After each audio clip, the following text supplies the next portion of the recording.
శ్రీ గురుభ్యో నమః. శ్రీమాత్రే నమః. 2026వ సంవత్సరంలో ధను రాశి వారికి ఏ విధమైనటువంటి ఉత్తమమైన ఫలితాలు కనిపిస్తూ ఉన్నాయి అని ఒక్కసారి మనం చూస్తే, గురువు గారు సప్తమ స్థానంలో ఉన్నారు, రాహు గారు తృతీయ స్థానంలో ఉన్నారు. అనుకున్న పనులు అనుకున్నట్టుగా విజయాలు సాధించడంలో ధనస్సు రాశి వారి ముందుంటారు అని చెప్పచ్చు.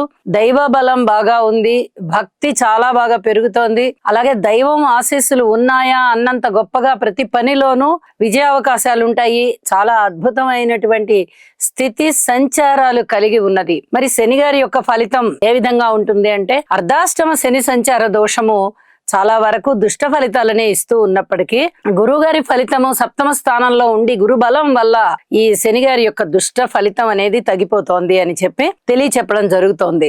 మకర రాశి వారికి 2026వ సంవత్సరంలో శని గారి యొక్క స్థితి సంచారము తృతీయ స్థానంలో ఉంటూ చాలా చాలా అద్భుతమైన ఫలితాలను ఇస్తూ ఉండగా, జూన్ 1వ తేదీ కర్కాటక రాశిలోకి ప్రవేశించేటటువంటి గురువు గారి యొక్క సంచారము మొదలుకొని చాలా అద్భుతమైన ఫలితాలు ఉంటూ ఉన్నాయి. అప్పుడు వివాహాది శుభకార్యాలు జరగడం గాని, దైవభక్తి పెరగడం గాని, దైవ కార్యాలు చేయడం గాని, అలాగే అన్నదమ్ముల సహాయ సహకారాలు ఉండడం గాని, అనేక విధాల వీరికి ఐకమత్యం, ప్రతి మనిషి కూడా అంటే అన్నదమ్ములు, అక్క చెల్లెళ్ళు, స్నేహితులు, ఇతరత్ర బంధువర్గము అందరూ కూడా ఐకమత్యాన్ని తెలియచేయడం ఇత్యాదివన్నీ కూడా చాలా చాలా బాగుంటాయి అని చెప్పి తెలియచెప్పడం జరుగుతోంది. ఇక గురువు గారి యొక్క షష్ఠస్థాన సంచారములో ఉన్నప్పుడు అంటే జనవరి 1వ తేదీ నుంచి జూన్ 1వ తేదీ వరకు కూడా సంచార ఫలితం చాలా అవమానాలని అపనిందల్ని కలగజేస్తోంది. కాబట్టి ఇక్కడ గురుగ్రహ స్తోత్ర పారాయణాలు చేయడము, యోగా చేయడము, అలాగే రాహుకేతువులకి సంబంధించి కూడా స్తోత్ర పారాయణాలు చేసుకోవడము చాలా చాలా మంచిది అని చెప్పి తెలియజేస్తూ ఉన్నాను. కుంభరాశి వారికి ఈ 2026వ సంవత్సరంలో ఏ విధంగా ఉండబోతోంది సంవత్సరం మొత్తం ఫలితము అంటే, గురువు గారి యొక్క స్థితి సంచారము పంచమ స్థానంలో ఉండి చాలా చాలా అద్భుతమైన ఫలితాలను ఇస్తూ ఉంది. ఎటువంటి మనోవ్యధ పెట్టుకోవలసిన అవసరం లేదు. గురుబలం చాలా బాగుంది కాబట్టి ఏలినాటి శని జరుగుతూ ఉన్నా కూడా శని గారి బలం అనేది, ఆ దుష్ట ఫలితం అనేది చాలా వరకు తగ్గుతుంది అని చెప్పి తెలియజేస్తున్నాను. అలాగే రాశిని పునీతం చేస్తున్నారు నవమ దృష్టి చేత. కాబట్టి మృష్టాన్న భోజనాలు ఉంటాయి, విందు వినోద కాలక్షేపాలు ఉంటాయి, సన్మాన సత్కారాలు ఉంటాయి, అలాగే చక్కగా ఉన్నతి అనేది కనిపిస్తూ ఉంటుంది. అనేక విధాల శుభకార్యాల పరంపరలో మీరు ఉంటారు అని చెప్పి తెలియజేస్తూ ఉన్నాను. అయితే భార్యాభర్తల అన్యోన్యత పట్ల కానీ, పబ్లిక్ వ్యవహారాల పట్ల కానీ, కుటుంబంలో ఐకమత్యం తగ్గడం పట్ల కానీ చాలా చాలా శ్రద్ధ తీసుకోవాల్సినటువంటి పరిస్థితి కనిపిస్తోంది. నవగ్రహ స్తోత్ర పారాయణ చేయడము, శివారాధన చేయడము చాలా చాలా మంచిది అని చెప్పి తెలియజేస్తూ ఉన్నాను. ఇక జూన్ 1 తర్వాత కర్కాటక రాశిలోకి వచ్చినటువంటి గురువుగారి యొక్క సంచారము కుంభరాశి వారికి అవమానము, అపనింద, రుణాలు ఎక్కువ అవ్వడము ఇలాంటి వాటి అన్నిటినీ సూచిస్తూ ఉన్నది. మళ్ళీ తిరిగి అక్టోబర్ 31న సింహరాశిలోకి వస్తారు. ఇక అప్పటి దగ్గర నుంచి తిరిగి మళ్ళీ దైవభక్తి పెరగడము, దైవ కార్యాలు చేయడానికి మీరు అనుకూలం అవ్వడము, ధనాన్ని కూడా బాగా ఖర్చు పెట్టడము, వివాహాది శుభకార్యాలు కుదరడము, యజ్ఞయాగాదులు చేయడానికి మీరు చాలా ఉత్సాహంగా ఉండడము, మీకు అవకాశాలు రావడము, ఇవన్నీ కూడా చాలా చాలా బాగుంటాయి. ఉన్నత విద్య కూడా అభ్యసిస్తారు. ఇదంతా కూడా మీ మానసిక ఆనందానికి కారణమవుతుంది అని చెప్పి తెలియచేస్తూ ఉన్నాను.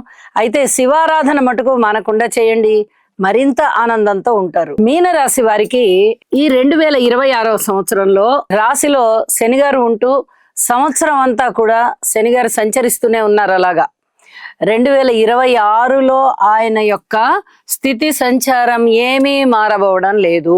మరి ఏలినాటి శని జరుగుతూ ఉన్నది, ద్వితీయ పాదంలో ఉంది. ఆల్రెడీ వ్యయ పాదం అయిపోయింది, ప్రథమ పాదం జరుగుతూ ఉన్నది.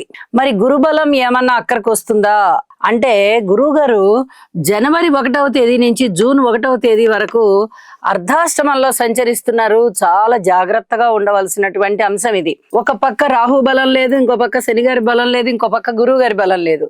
ఒక్క కేతు బలము మాత్రమే ఉన్నది. ఇలా కేతు బలం మాత్రమే ఉన్నప్పుడు ఏదైనా అనుకూలమైనటువంటి ఫలితాలు ఉంటాయి అంటే ఆదాయంలో కొద్దిగా పూర్వం కన్నా భిన్నంగా ఆదాయం పెరుగుతుంది అన్నమాటే గాని స్థాన చలనం ఉండడానికి అవకాశం ఉంది. అయ్యే పనులు ఆగిపోవడానికి అవకాశం ఉంది. మనశ్శాంతిని కూడా కోల్పోతారు. ఔషధ సేవ అవసరం పడుతోంది. దూర ప్రాంత ప్రయాణాలు చేయవలసినటువంటి పరిస్థితి కనిపిస్తోంది. పెట్టుబడులలో నష్టం కనిపిస్తోంది. అలాగే అవమానాలు కనిపిస్తున్నాయి, అపరిందలు కనిపిస్తున్నాయి. ఏమీ మీరు నిర్వర్తించలేకపోతున్నారు అనేటటువంటి బాధ మిమ్మల్ని కుంగదీసే విధంగా ఉంది. కానీ జూన్ 1వ తేదీ కర్కాటక రాశిలోకి ప్రవేశించినప్పటి దగ్గర నుంచి గురువుగారి యొక్క సంచారము తిరిగి గురు బలాన్ని పుంజుకొని సంతోషంగా ఉంటారు మీరు. అప్పుడు కేతు బలము మీకు బాగా అక్కడికి వస్తుంది, గురుగారి బలము అక్కడికి వస్తుంది. ఊహించని విధంగా లాభాలు ఉంటాయి, సన్మాన సత్కారాలు ఉంటాయి, అలాగే మంచి పేరు ప్రఖ్యాతులు పెరుగుతాయి, వివాహాది శుభకార్యాలు కుదిరేటటువంటి అవకాశం కనిపిస్తోంది. ఇక సంతానం విషయంలో చాలా చక్కటి అభివృద్ధి. సంతానం కావాలి అనుకునే వారికి సంతానం కలుగుతారు. అది ప్రథమ సంతానమైన, ద్వితీయ సంతానమైన. అలాగే సంతానం అభివృద్ధి కూడా బాగా చెందుతారు. మీరు వాళ్ళని చూసి చాలా చాలా ఆనందపడుతూ ఉంటారు. అయితే స్థాన చలనానికి అవకాశం ఉంది. ఏ నిమిషానైనా స్థాన చలనం జరగచ్చు.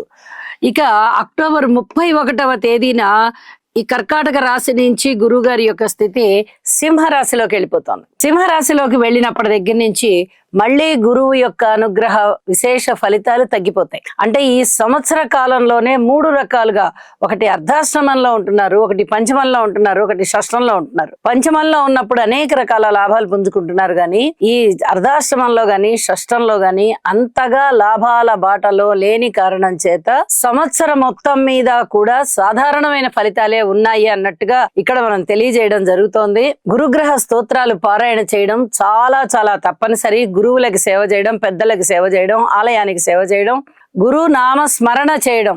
మీకు సద్గురువులు ఉన్నట్టయితే వెళ్ళి ప్రత్యక్ష నమస్కారాలు చేసి ఆశీర్వచనాలు తీసుకోండి. అద్భుతమైన ఫలితాలు మీ సొంతం అని చెప్పి తెలియజేస్తూ ఉన్నాను.